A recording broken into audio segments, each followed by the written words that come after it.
ನಿನಗೆ ನಿಜವಾಗ್ಲೂ ಗೊತ್ತು ತಾನೆ ಈ ಸತಿ ನಿಜವಾಗ್ಲೂ ಯಾರು ಹೇಳು? ಏನ್ ಹೇಳ್ತಾ ಇದ್ದಾರೆ ತಾತ? ಹಾಗಾದ್ರೆ ನಿಜಕ್ಕೂ ನಾನು ಯಾರು? ದಕ್ಷ, ಎಲ್ಲ ಮರ್ತಿದೀಯಾ? ನನ್ನ ಕತೆ, ನಿನ್ನ ತಪಸ್ಸು, ಆದಿಶಕ್ತಿಯ ವರದಾನ, ಸತಿಯ ಜನ್ಮ ಎಲ್ಲ ಮರ್ತಿದೀಯಾ? ನೀನು ತಪಸ್ ಮಾಡು, ಮತ್ತೆ ತಪಸ್ ಮಾಡಿ ಆದಿಶಕ್ತಿಯನ್ನ ಒಲಿಸ್ಕೋ. ಅವಳನ್ನ ನಿನ್ನ ಮಗಳಾಗಿ ಪಡೆಯುವಂತಹ ವರದಾನ ಪಡ್ಕೋ. ಹೇಗೆ ಮರಿಲಿ ಅದನ್ನ? ನನಗೆ ಗೊತ್ತು ಅವಳು ಆದಿಶಕ್ತಿ ಅಂತ.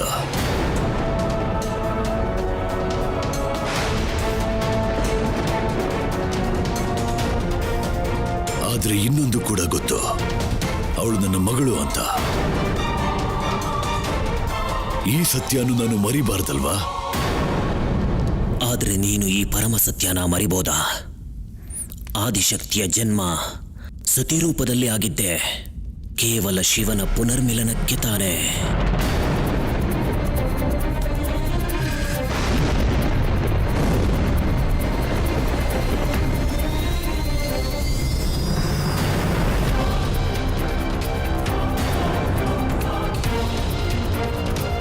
ನೋಡು ದಕ್ಷ, ನೀನು ನನ್ನ ಮಾತನ್ನ ಕೇಳು. ಶಿವ ಮತ್ತೆ ಸತಿಯ ಮಿಲನಕ್ಕೆ ತಡೆಯಾಗಬೇಡ ನೀನು. ಸತಿಯ ಸ್ವಯಂವರ ಮಾಡಿ ಅವಳ ಮದುವೆನ ಬೇರೆ ಯಾರ ಜೊತೆಗೋ ಮಾಡಿಸೋ ಹಠ ಮಾಡಬೇಡ ನೀನು. ನೀನೀಗ ನೇರವಾಗಿ ಶಿವದ್ರೋಹಿ ಆಗ್ತಾ ಇದೀಯಾ.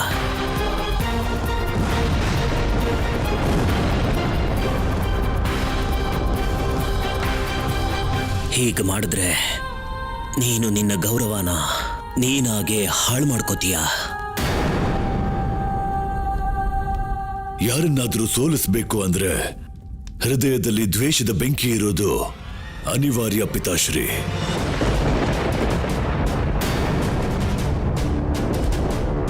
ವಿನಯವಾಗಿ ಹೇಳ್ತಿದ್ದೀನಿ ಕೇಳಿ ಪಿತಾಶ್ರೀ, ನಾನು ನಿಮ್ಮ ತರ ಮಹಾನಲ್ಲ. ನೀವು ಶಿವ ಮಾಡಿರೋ ಅವಮಾನನ ಮರ್ತಿರಬಹುದು, ಆದ್ರೆ ನಾನು ಮರ್ತಿಲ್ಲ.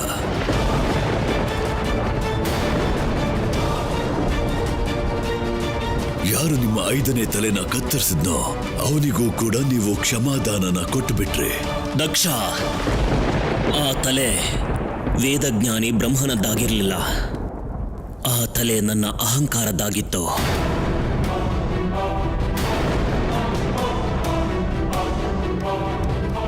ಆ ತಲೆಯನ್ನ ಕತ್ತರಿಸಿ ಸ್ವಯಂ ಮಹಾದೇವ ನನ್ನನ್ನ ರಕ್ಷಣೆ ಮಾಡಿದ್ರು. ಆದ್ರೆ ಈಗ ಅದೇ ಅಹಂಕಾರ ನಿನ್ನಲ್ಲಿ ಕಾಣಿಸ್ತಾ ಇದೆ.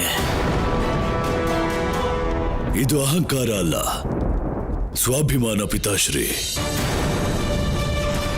ನೀವು ಅದ್ಯಾವತ್ತು ನನಗೆ ಆದಿಶಕ್ತಿನ ನನ್ನ ಮಗಳಾಗಿ ಪಡ್ಕೋ ಅಂತ ಹೇಳಿದ್ರೋ ಅದೇ ದಿನ ನಾನು ನನ್ನ ಮನಸ್ಸಲ್ಲಿ ಸಂಕಲ್ಪ ಮಾಡಿಕೊಂಡಿದ್ದೆ, ಸಮಯ ಬಂದಾಗ ಅದೇ ಆದಿಶಕ್ತಿನ ಶಿವನ ವಿರುದ್ಧ ನನ್ನ ಶಸ್ತ್ರ ಮಾಡ್ಕೋತೀನಿ ಅಂತ.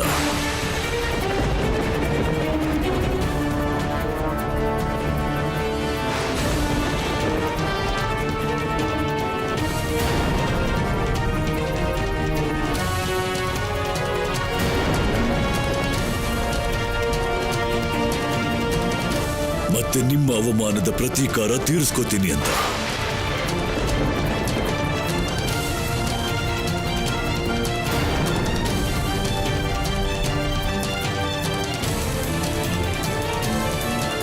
ಆದ್ರೆ ಇದು ಒಳ್ಳೆ. ಸಾಕು ಪಿತಾಶ್ರೀ, ಸಾಕು. ನೀವು ನನ್ನ ತಡಿಬೇಡಿ. ನಾನು ಏನು ಮಾಡ್ತಿದ್ದೀನೋ ಅದನ್ನು ಮಾಡೋದಕ್ಕೆ ಬಿಡಿ. ಸತಿಯ ಸ್ವಯಂವರ ನಡೆಯುತ್ತೆ, ಖಂಡಿತ ನಡೆದೇ ನಡೆಯುತ್ತೆ.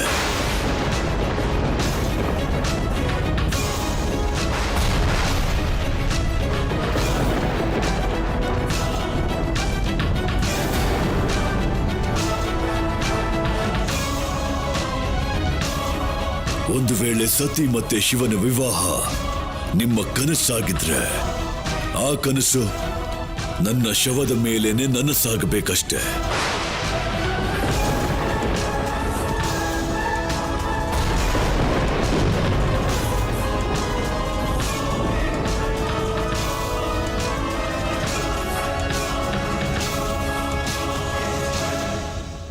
ಯಾರು ಈ ಶಿವ? ಅವನು ನಮ್ಮ ಶತ್ರು.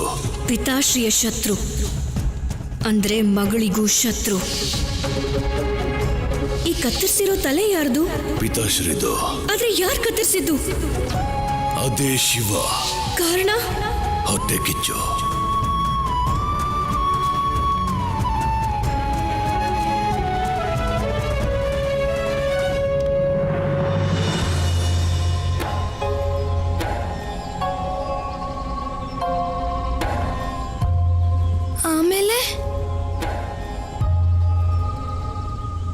ಆಮೇಲೆ ಪ್ರಜಾಪತಿ ದಕ್ಷನಿಗಂತೂ ಅರ್ಥ ಆಗ್ಲಿಲ್ಲ.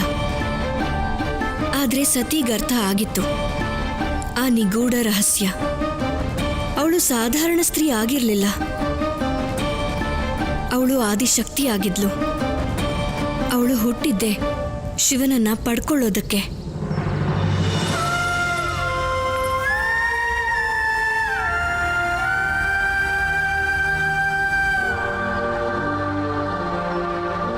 ಇವತ್ತು ನನಗೆಲ್ಲ ಗೊತ್ತಾಯ್ತು ಶಿವ. ಆ ನಿಗೂಢ ರಹಸ್ಯ ನನಗೆ ಗೊತ್ತಾಯ್ತು. ಮೊದಲನೇ ಸಲ ನಿಮ್ಮನ್ನ ನೋಡ್ದಾಗ್ಲೇ ನಾನು ಯಾಕೆ ಆಕರ್ಷಣೆಗೊಳಗಾದೆ ಅನ್ನೋದು.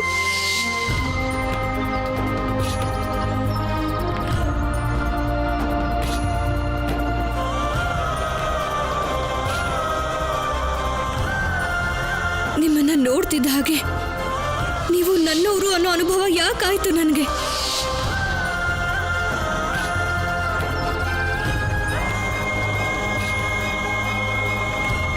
ನಾನು ನಿಮ್ಮ ಆದಿಶಕ್ತಿ, ಮತ್ತೆ ನೀವು ನನ್ನ ಶಿವ. ನಾನು ನಿಮಗೋಸ್ಕರನೇ ಹುಟ್ಟಿರೋದು. ನೀವು ನನ್ನವರು ಶಿವ, ನಾನು ನಿಮ್ಮವಳು. ನಾನು ನಿಮ್ಮ ಹತ್ರ ಇವತ್ತೊಂದು ಪ್ರಶ್ನೆ ಕೇಳಬೇಕು. ಯಾವ ಸತ್ಯನ ನಾನು ಇವತ್ತು ತಿಳ್ಕೊಂಡಿದ್ದೀನೋ ಆ ಸತ್ಯ ನಿಮಗೆ ಮೊದಲೇ ಗೊತ್ತಿತ್ತಲ್ವಾ? ಹೇಳಿ ಶಿವ, ನನಗೂ ನಿಮಗೂ ಏನ್ ಸಂಬಂಧ ಅನ್ನೋದು ನಿಮ್ಗೆ ಗೊತ್ತಿರ್ಲಿಲ್ವಾ? ನಿಮಗ್ ಗೊತ್ತಿತ್ತು ಶಿವ, ನಿಮಗ್ ಗೊತ್ತಿತ್ತು. ಆದ್ರೂ ಕೂಡ ನೀವು ನನಗೆ ತಿಳಿಸ್ಲಿಲ್ಲ ನಾನು ನಿಮ್ಮ ಆದಿಶಕ್ತಿ ಮತ್ತೆ ನೀವು ನನ್ನ ಶಿವ ಅನ್ನೋದನ್ನ. ಯಾಕೇನು ಹೇಳ್ದೆ ಸದಾ ಮೌನವಾಗಿದ್ರಿ? ಯಾಕೆ ಶಿವ? ನಾನು ಅಪರಿಚಿತೆ ಅನ್ನೋ ಹಾಗೆ ಯಾಕೆ ನನ್ನ ಜೊತೆ ನಡ್ಕೊಂಡ್ರಿ ನೀವು? ಸತಿ ಯಾರು? ಯಾರಿಗೆ ಸೇರಿದವಳು? ಸತಿ ನೀನು ರಾಜಕುಮಾರಿ. ನಿನ್ನ ಸ್ಥಾನ ಪ್ರಜಾಪತಿಯ ಅರಮನೆಯಲ್ಲಿ. ಯಾಕೆ ಹೇಳಿ ಶಿವ, ಯಾಕೆ?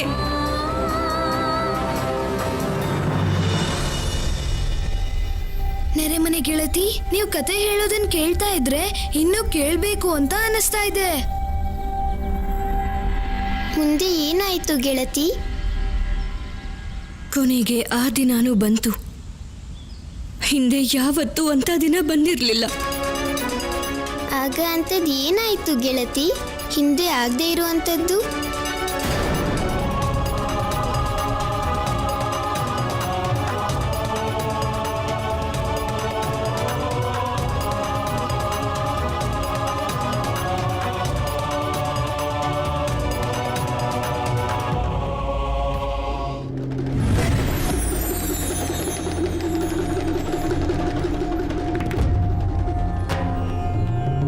ಮಹಾದೇವ, ನಿಮಗೆ ನನ್ನ ಪ್ರಣಾಮಗಳು.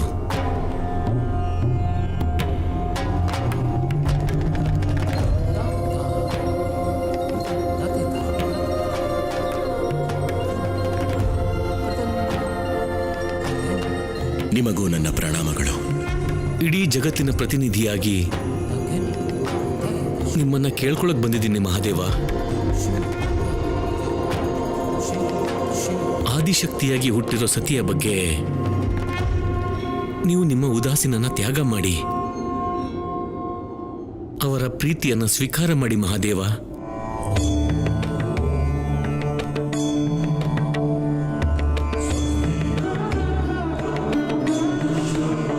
ತ್ರಿಕಾಲ ಜ್ಞಾನಿ ಮಹಾದೇವ, ಸತಿನ ಉಪೇಕ್ಷೆ ಮಾಡ್ತಿರೋದು ಸರಿಯಾದ್ದಲ್ಲ.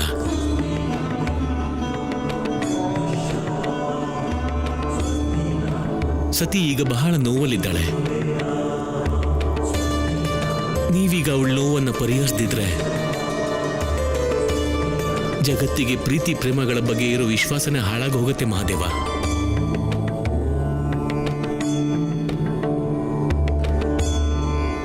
ಗೊತ್ತಿದೆ ನಾರಾಯಣ,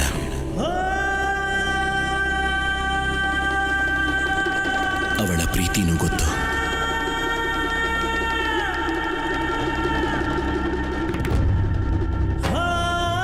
ಅವಳ ನೋವು ಗೊತ್ತು.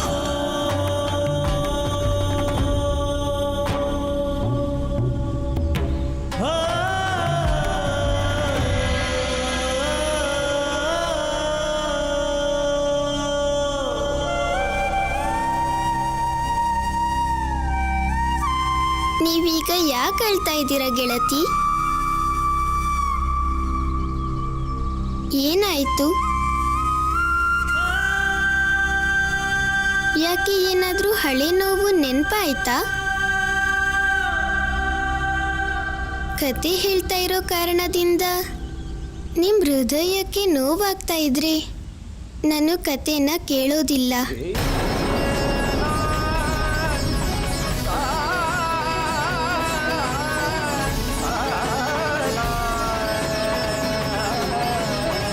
ನೀವು ಅಳಬಾರ್ದು ಅಷ್ಟೇ.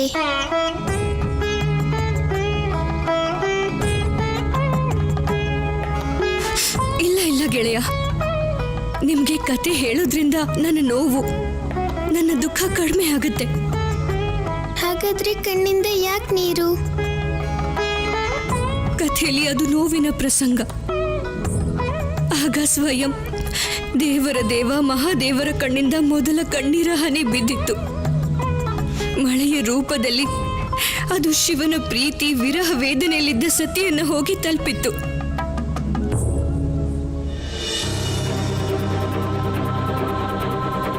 ನಾನು ನಿಮ್ಮ ಆದಿಶಕ್ತಿನೇ ಆಗಿದ್ರೆ, ನಿಮ್ಮ ಹೃದಯದಲ್ಲಿ ನನ್ನ ಬಗ್ಗೆ ಪ್ರೀತಿ ಇದ್ರೆ, ನನ್ನ ನೊಂದಿರೋ ಹೃದಯಕ್ಕೆ ನಿಮ್ಮ ಪ್ರೀತಿ ಮಳೆಯನ್ನ ಸುರಿಸಿ ಶಿವ.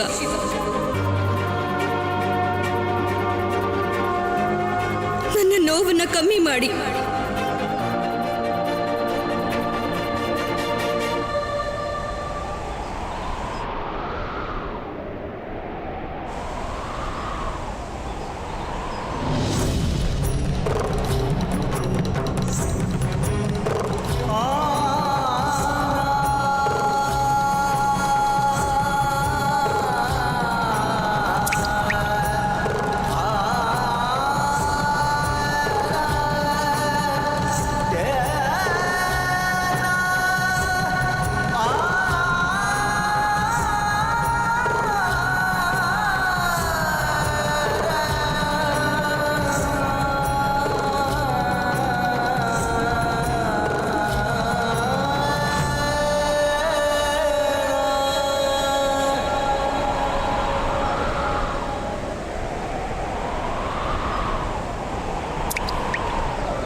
ಈ ಮಳೆ ಹನಿಗಳ ಸ್ಪರ್ಶದ ಅನುಭವ ಎಷ್ಟು ವಿಶೇಷವಾಗಿದೆ. ಈ ರೀತಿ ಮಳೆಯಲ್ಲಿ ನೆನೆಯೋದ್ರಿಂದ ದೂರ ಇರೋ ಪ್ರೇಮಿ ನೆನಪಲ್ಲಿ ವಿರಹ ಇನ್ನೂ ಜಾಸ್ತಿ ಆಗುತ್ತೆ.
ನಮ್ಮ ಈ ಶಾಶ್ವತವಾದ ಪ್ರೀತಿಲಿ ನೋವಿಂದ ಮುಕ್ತಿ ಸಿಗೋದಿಲ್ಲ ನಾರಾಯಣ. ಈ ಪ್ರೀತಿ ಅನ್ನೋದು ಯಾವತ್ತಿಗೂ ದಕ್ಕೋದಕ್ಕೆ ಸಾಧ್ಯ ಇಲ್ಲ. ಇಲ್ಲ ಮಹಾದೇವ, ಹಾಗೆ ಹೇಳ್ಬೇಡಿ. ಇದೇ ಸತ್ಯ ನಾರಾಯಣ. ಸೃಷ್ಟಿಯ ಆರಂಭದಿಂದಲೂ ನಾನು ಮತ್ತು ಆದಿಶಕ್ತಿ ಸೇರ್ತಾ ಬೇರೆ ಆಗ್ತಾನೆ ಬಂದಿದ್ದೀವಿ. ಹಾಗೆ ಈ ಸಲನೂ ಅದೇ ರೀತಿ ಪುನರಾವರ್ತನೆ ಆಗುತ್ತೆ. ನಾನು ಮತ್ತು ಸತಿ ಜೊತೆಯಲ್ಲಿರೋಕ್ ಬಯಸಿದ್ರೂ ಆಗೋದಿಲ್ಲ.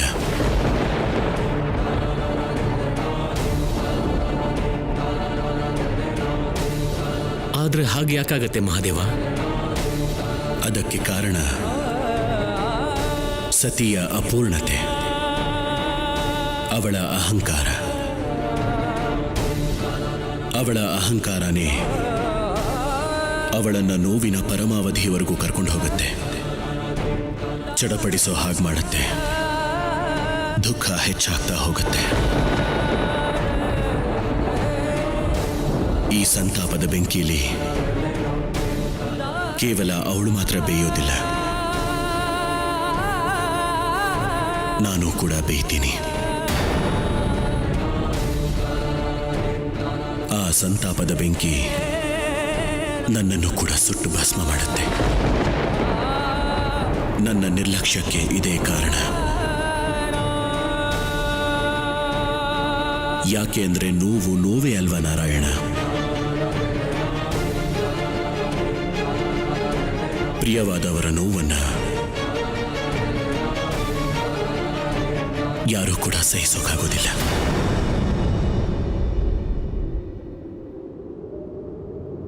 ಮಹಾದೇವ,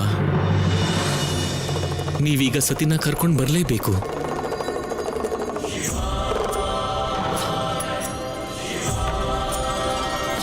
ನಂಗೊತ್ತು ಮಹಾದೇವ, ಧ್ಯಾನದಲ್ಲೂ ನೀವು ಸತಿ ನೋವನ್ನು ಅನುಭವಿಸ್ತಾ ಇರ್ತೀರಿ. ಅವರನ್ನ ನೀವು ನೋವಲ್ಲಿ ಕಳೆದು ಹೋಗೋಕೆ ಬಿಡೋದಿಲ್ಲ.